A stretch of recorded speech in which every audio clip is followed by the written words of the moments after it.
Good evening and welcome to Metro Focus. I'm Jenna Flanagan.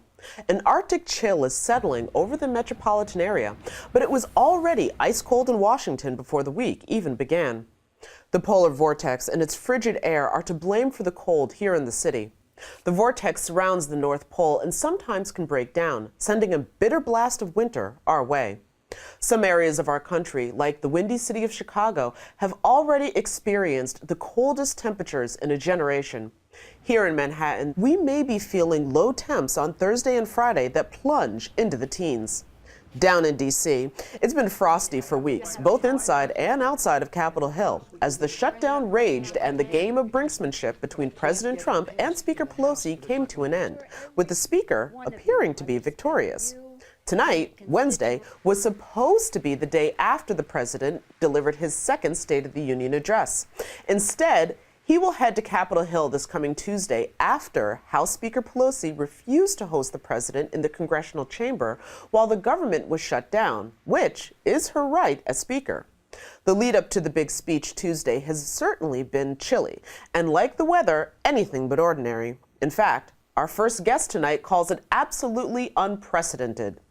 Alan Lichtman is a distinguished professor of history at American University who has written extensively about Trump in his book, The Case for Impeachment. Professor Lichtman has also correctly predicted the outcome of every presidential election dating back to 1984. So we'd like to welcome Professor Lichtman back to the show. It's great to have you. My great pleasure. Yeah, well, the circumstances are a bit trying. First, I'd love to get your take. The State of the Union is what? Precarious. And it's been precarious for 2 years. Think about it.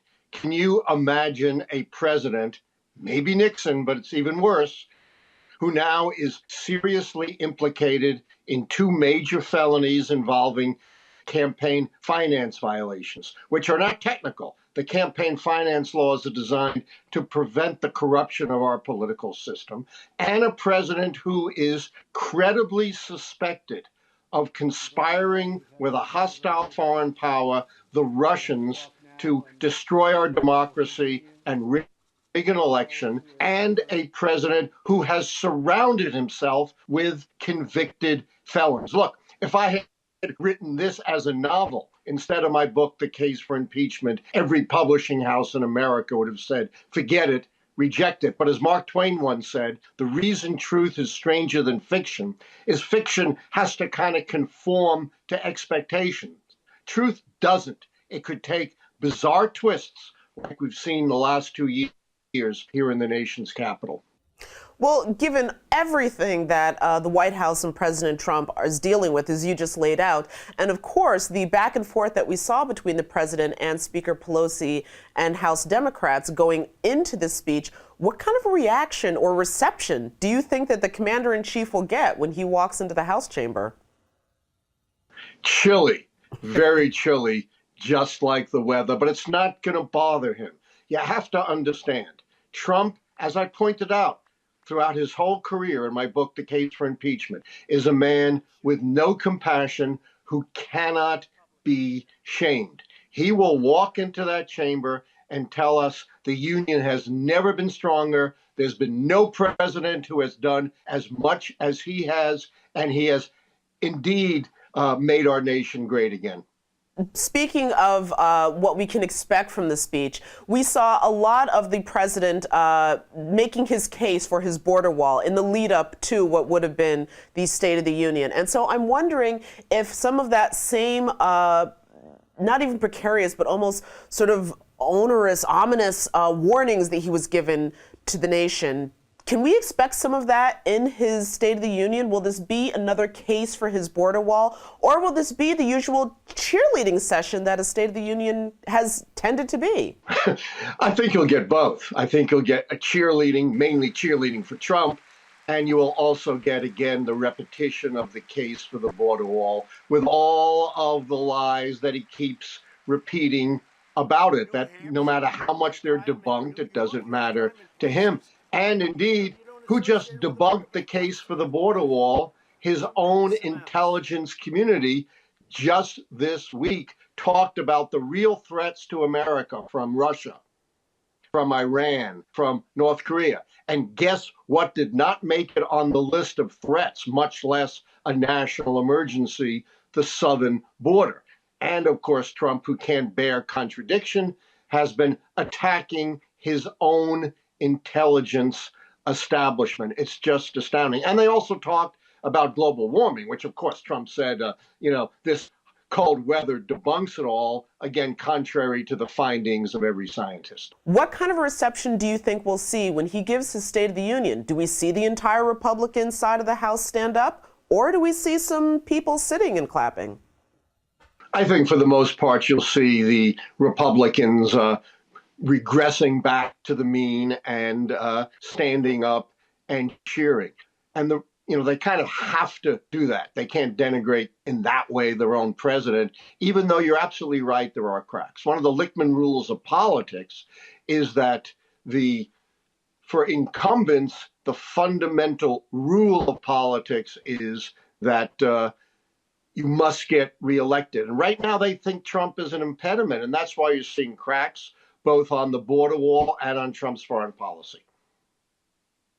Moving forward, what is it that you think, since you've been so good at predicting so many of the presidential elections, what are your thoughts on the possibility of the president actually being impeached? You predicted that he would win. You're predicting that he'll be impeached, but will he actually be removed by the Senate? Well, that's a very good question. I think he'll be impeached. I think there's already more than enough evidence to open up an impeachment inquiry. The felonies with respect to campaign finance, the blatant obstruction of justice is more than enough. But it takes 2/3 of the Senate to convict and remove, and that would mean, some 20 or more Republicans coming on board. That's only going to happen if the findings of the Mueller investigation, presuming the Congress and the public gets to see them, and that would be a huge constitutional crisis if there's an attempt to block that. They would have to be so devastating with respect to a conspiracy with Russia to destroy our elections, or felonious financial crimes like money laundering, to convince the Republicans that if they don't remove this president, they're all going down in 2020 with the sinking ship. And remember, assuming Pence isn't involved, and I wrote a whole column about this, I'll talk about that in a moment, but presuming Pence isn't involved, remove Trump, you get Pence as president, someone most Republicans would prefer to have. But if Pence is involved, think about this. You remove Trump, you remove Pence, who's president of the United States?